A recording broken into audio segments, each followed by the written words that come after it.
President Trump is meeting with Russian President Vladimir Putin. It's happening right now. In fact, we're waiting for them to come out and talk to the media. Here to break it all down, political professor Rick Epps. Rick, good morning. Morning, Ron. Okay, we're waiting for that. As soon as it happens, we're going to take you live to Helsinki. But in the meantime, your thoughts on this joint news conference. What do you expect to come out? Because the president's people said that there is really no set agenda for their meeting. So what can we get from the news conference? Well, I mean, there's several things they could talk about, right? Certainly Syria is one of them. Of course, Crimea, North Korea, of course, the deteriorating relationship between the two countries that has existed over the last several years, you know, nuclear issues, security issues. There's a lot of things that they could throw on the table. It seems to me that this is one of those times when, and also economics, let's talk about that. I mean, you know, they're really, you know, Trump's about the money and Putin's about the money. So that could be, you know, the foundational component of the cooperation that they might find meeting ground on. It's going to be interesting to see. You know, I don't want to go too far into it, but I would think they're probably going to talk about a few things that are going to sort of set the foundation for this. And then from there, it's going to get really sort of, it's going to be interesting to see how, you know, the dynamics of what comes out of the discussion when Trump makes a public statement along with Putin here, which I'm concerned about that as well, actually. Why are you concerned? Because let's be honest, both individuals have had a history of you know, playing at odds with factual information. And because of that, whatever comes out in rhetoric doesn't mean that it's true. It just means that it's what they're saying publicly to all of us to hear. And that's, you know, that's where manipulation comes in terms of information that then solicits a certain amount of influence based on what we hear, whether it's true or not. Okay, so speaking of the information in this 2-hour like private meeting that they had, the president already tweeting saying that I really think that the world wants us to get along. Yeah. That's what he said. Well, yeah, and I mean, that's almost common sense in terms of the context, right? Because who wants to have world powers at odds with one another in a situation like this? So the idea of certainly the fact that the world wants all of us to work cooperatively, you know, and wants to see Russia, United States, as well as Russia and China get along, right? But the idea is that how are you, the mechanism to make that happen? And how do you do that in the backdrop of, you know, the indictments that just came down with the 4 major intelligence agencies, the the FBI, CIA, the ODNI, and the NSA, all saying that that the Russians, you know, infiltrated and attacked us with using cyber attack for the 2016 election. How do you get around that? And that's the elephant in the room.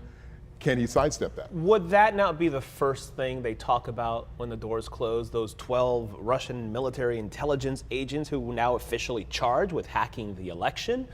Would that not be at the top of the list of that conversation?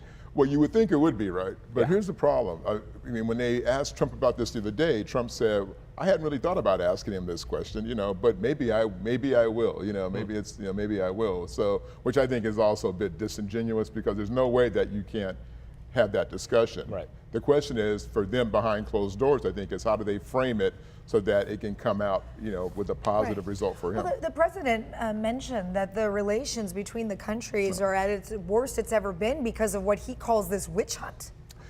Yeah, and again, part of this sets up to try and, of course, diminish the Mueller investigation. Right. So it's understandable that he would say that. So by coming out, and if he can get Putin to sort of validate his story, then the question in that, do the American public start to buy that as being, well, if Putin says this and if everything is cool, then everything's cool. I'm hoping that the American public at least, you know, waits till the investigation is done, because here's the thing that I think is most important in this. You have the indictments for the 12 GRU intelligence operatives that is on the table. That's typically the tip of the iceberg. And so it's the umbrella of what I would argue is potentially a much greater and more in-depth group of individuals that's going to be indicted in the long run. I think this is really the beginning. And that's typically what you see in cases like this when you're dealing with espionage. It's a much bigger window of a radar of people who will actually be implicated. Shali mentioned the president blaming the witch hunt, but he tweeted just yesterday, I have the tweet here, it says, our relationship with Russia has never been worse thanks to many years of U.S. foolishness and stupidity. I don't think a lot of presidential historians would be hard-pressed to find a statement like that from the president that is essentially calling U.S. policy foolish and stupid, even though it was from a previous administration, perhaps from different parties. Yeah. Your take on that? Well, I thought it was really a very disingenuous statement, to be honest. First of all, we know it's not the worst time ever, obviously. However, when you take it in context, it makes sense that he would say something like that so that it justifies any gain or any progress they make under the Trump administration. It sets up like, look, I've now made us better than we were. However, I would say even throughout the Obama administration and the Bush administration, and even going further back, there have been ebbs and flows, right? There have been times when they've made progress and they've been cooperative, and times when they haven't.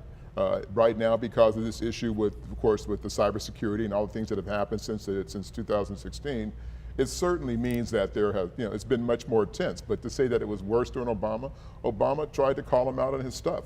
Tried to call Putin out on his issues on various policies. Of course, that was going to raise tensions because you're now challenging, an individual who and threatening their sovereignty and threatening their economic viability by challenging them and trying to enact sanctions that were going to hurt their economics. So that makes perfect sense.